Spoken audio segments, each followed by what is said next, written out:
Bonsoir à tous et à toutes. Nous allons toujours continuer notre élément du cours sur le marketing et la vente directe. Donc, comme les précédentes vidéos, nous avons eu à parler du marketing direct et nous avons démarré à aborder la partie concernant la vente directe. Et concernant cette vente directe, je pense que la précédente vidéo nous a permis d'expliquer un peu, même par rapport en fait à la séance de visio qu'on a eu à tenir. Donc nous allons continuer dans cette lancée pour dire toujours, pour faire un petit rappel sur la vente directe. Et par rapport à ce rappel, nous avons dit que c'est une activité, c'était une transaction qui se déroulait sans intermédiaire, entre une personne ou bien une structure à l'origine de l'existence du produit ou de la transformation du produit et l'acheteur final. Et toujours par rapport à cette vente directe, nous avons toujours dit en fait que c'était comme un système de vente qui devait permettre en fait la distribution de produits ou de services directement du producteur au consommateur, soit par un vendeur ou un délégué commercial, salarié ou indépendant, de personne à personne au domicile du client.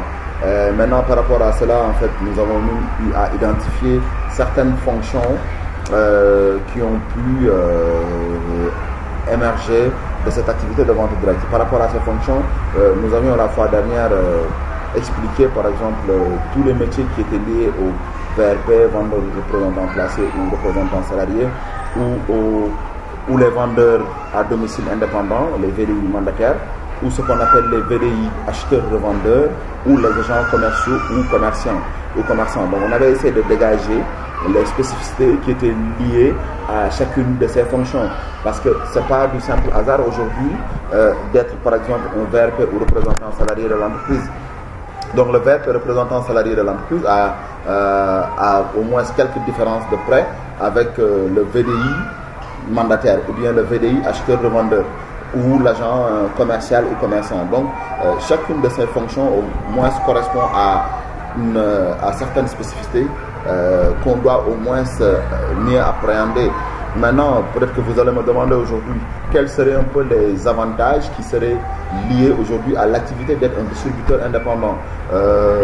Les avantages, comme vous pouvez les comprendre, entre autres avantages, le fait de monter son affaire sans capital de départ, c'est un avantage. Le fait d'être un travailleur autonome, le fait de pouvoir gérer les contraintes et adapter son activité, particulièrement chez les femmes qui peuvent exercer cette activité de distributeur indépendant. Ou aujourd'hui par exemple d'être par exemple dans une activité par exemple de marketing de réseau qui est différent en fait du système pyramidal ou le plan en boule de neige. La fois dernière, je pense que nous avons demandé à ce que les étudiants fassent des recherches sur le système pyramidal ou le plan en boule de neige. Ça devrait au moins permettre de voir un peu certaines caractéristiques. Donc toujours en fait nous allons continuer par rapport à cela, toujours par rapport aux avantages en fait que nous avons essayé de lister en tant que distributeur indépendant. Tout à l'heure j'ai essayé d'expliquer un peu la petite différence qu'il y a entre le marketing de réseau et le système pyramidal ou les plans en boule de neige qui sont parfois interdits dans certains pays. Mais aujourd'hui on se rend compte que l'effet du marketing de réseau revêt une autre forme en fait, une forme assez différente qui emploie, je dirais pas qui emploie, mais au moins qui fait travailler au moins des milliers et des milliers de jeunes, particulièrement dans des pays comme le nôtre où parfois le chômage quand même est assez élevé. Aujourd'hui on voit qu'il y a des gens, il y a des jeunes, particulièrement chez les étudiants, qui sont hyper engagés dans cette approche de marketing de réseau. Donc avec les recherches que vous aurez à faire, nous allons essayer de voir aujourd'hui quelles sont les différences qu'il y a de près entre le marketing de réseau en tant que tel que l'on connaissait auparavant et l'effet pyramide, en fait le système pyramidal. Donc ça, nous aurons l'occasion d'en parler lors de la prochaine séance visio, d'expliquer un peu aujourd'hui quel est le concept du marketing de réseau comparé à la vente pyramidale, en fait, qui est plus ou moins prohibé dans certains pays. Mais aujourd'hui, quand même, ça commence à prendre des proportions qui sont plus ou moins, qui se rapprochent un peu du marketing de réseau, mais nous allons voir un peu les différences de près. Ok, l'autre approche, c'est qu'en fait aujourd'hui, comme caractère du marketing de réseau, quand on parle de marketing de réseau, ok, aujourd'hui, ok, il y a l'aspect de la commission qui intervient, ok, avec la possibilité de pouvoir monter ses équipes, avec un droit sur des parts de vente, sur des équipes qui ont été recrutées et formées. Mais nous allons voir ultérieurement tous ces éléments. L'autre aspect, c'est aujourd'hui les clés de succès pour pouvoir au moins réussir la vente directe. Parmi ces clés de succès, ces facteurs clés de succès, on a non seulement l'honnêteté, mais on a aussi l'intégrité. L'intégrité par rapport à qui et par rapport à qui. Donc nous allons voir aujourd'hui ces éléments, cette volonté de travailler aussi, la confiance dans le produit et cette passion de vouloir réussir. Et comme premier élément clé, on a l'honnêteté. L'honnêteté, pourquoi aujourd'hui il est important de souligner l'honnêteté comme facteur clé pour pouvoir réussir son approche de vente directe. En tant que commercial ou bien vendeur, je me dois d'être honnête vis-à-vis de la personne que je rencontre pour la proposition d'un produit quelconque. Parce que tout simplement, le contact que j'ai avec cette personne, ce contact inspire d'abord confiance. Oui, c'est un contact qui inspire d'abord confiance. Le fait de pouvoir être honnête, quand même, va lui permettre en fait non seulement d'être dans sa bulle, mais de se dire ok, qu'il est en face d'un commercial, mais aussi qu'il entretient une relation qui est assez personnalisée. Et la personnalisation de la relation en tant que telle va favoriser cette approche honnête de la part du commercial. Aujourd'hui, si je dois présenter un produit qui est loin de répondre aux exigences du client à l'instant, au moment de la présentation, il est de mon ressort aujourd'hui de lui dire exactement que peut-être que ce n'est pas le produit qui est plus adapté pour vous. Maintenant, je vais essayer de vous proposer un autre produit si je l'ai. Si je ne l'ai pas, je lui dis ok, peut-être que le produit que j'ai présentement ne correspond pas à vos exigences. Je dois être honnête vis-à-vis de la personne à qui je vends mes produits ou bien mes services. Parce qu'en fait, c'est cette honnêteté qui sera très déterminante dans l'approche ultérieure de notre relation. L'approche future. Parce qu'aujourd'hui, si j'ai été assez honnête vis-à-vis d'un prospect qui sera converti en client, demain, ça a été une qualité qui va faire aujourd'hui que ce client va plus ou moins favoriser ou bien solliciter mes services davantage. Oui, en lieu et place de notre commercial, peut-être qui n'a pas été aussi honnête que moi.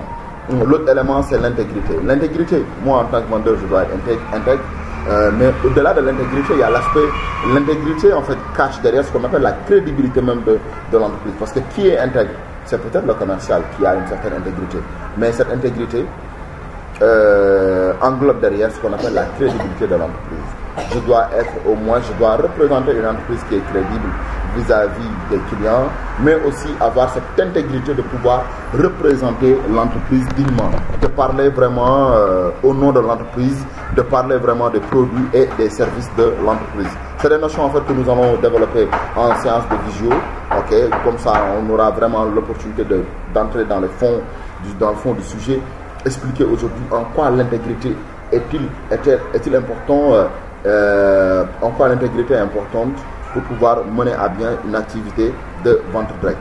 L'autre aspect, c'est la volonté de travailler. Pour pouvoir mener une activité de vente directe, vous devez être au moins non seulement ambitieux, mais vous devez avoir cette volonté de vouloir travailler. Parce que le fait d'aller à la rencontre, le fait de caler des rendez-vous, d'aller à la rencontre des prospects, ça doit être une volonté personnelle. Une volonté personnelle. Maintenant, comme on dit, cette volonté personnelle résulte de quoi? Peut-être certainement il y a une rémunération que vous prétendez, vous aspirez à une certaine rémunération. Cette rémunération va peut-être vous permettre en fait d'avoir cette motivation, d'avoir cette volonté de pouvoir travailler et de vraiment de donner le maximum de vous-même. L'autre élément, c'est la confiance dans le produit. Vous devez avoir une confiance dans le produit ou dans le service. Mais cette confiance dans le produit ou dans le service, tantôt en fait, nous l'avons pas abordé, c'est qu'en fait, vous représentez non seulement une entreprise, mais pour avoir cette confiance dans le produit, vous devez connaître ce produit ou bien ce service. Oui, parce que vous ne pouvez en aucun cas vendre ou bien exposer un produit ou bien des services que vous ne maîtrisez pas. Oui, Donc, quel que soit Alpha, vous devriez d'abord, vous êtes censé connaître le produit. Oui, les valeurs intrinsèques du produit, les valeurs extrinsèques du produit. Vous devez les connaître afin vraiment de mieux les présenter aux clients, aux prospects. Oui, vous devez les présenter parce que si vous n'avez pas confiance au produit, parce que souvent dans les activités, dans les séances de vente directe, il se pourrait que vous fassiez une certaine démonstration. Donc si vous voulez faire une démonstration et que malheureusement vous n'avez pas confiance au produit ou bien au service que vous présentez à votre client, là ça pose problème. Parce que tout simplement, vous ne serez pas sûr vraiment des attributs du produit en tant que tel. Donc ce qui veut dire quoi? Que la confiance dans le produit doit passer en premier. Oui, la confiance dans le produit. Et maintenant, au-delà de la volonté et de la confiance, maintenant il y a cette passion de réussir. Parce que si vous arrivez à décrocher un rendez-vous quelconque avec un prospect, maintenant ce qu'il va falloir faire, c'est aujourd'hui essayer de tout faire pour convertir ce prospect en client. Oui, parce que c'est ça l'objectif. L'objectif, c'est de pouvoir au moins le convertir. Il y a cette passion de réussir. Parce que tout simplement, vous devez réussir cela en fait. Oui, il n'y a pas, je dirais pas, de solution miracle. Il n'y a pas de solution miracle.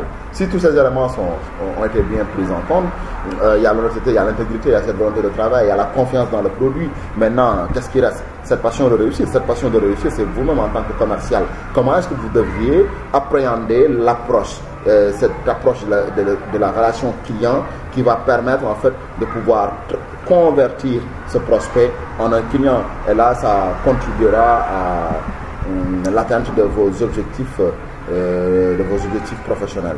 Oui, et ce qui traduit quand même une performance dans ce que vous allez faire. Et maintenant, par rapport à tout ça, ok, donc il va falloir peut-être multiplier les recherches dans ce cas précis sur la vente directe. Et nous allons peut-être vous donner rendez-vous à la prochaine séance, lors de la prochaine séance qui sera plus ou moins retenue par l'administration. Donc nous vous invitons à visualiser cette vidéo dans les plus brefs délais avant la prochaine séance de visio. Comme ça, nous allons revenir dans les détails sur peut-être les avantages et inconvénients des circuits, ok, par rapport à l'activité de la vente directe, aussi les différents types de circuits, ok, éventuellement parler aujourd'hui des activités, des secteurs d'activité qui sont un peu touchés par la vente directe, ok, mais aussi des avantages en tant que distributeur indépendant. On va essayer de voir tout cela, voir aujourd'hui les perspectives de vente par rapport à cette activité. Donc nous allons essayer de voir tout cela en séance de visio. Donc nous vous invitons à regarder cet élément, à faire des recherches aussi. Et maintenant, au-delà de ces recherches, nous allons expliquer tout ça lors de la prochaine séance de visio. Donc je vous remercie et je vous souhaite un très bon visionnage. Merci à tous.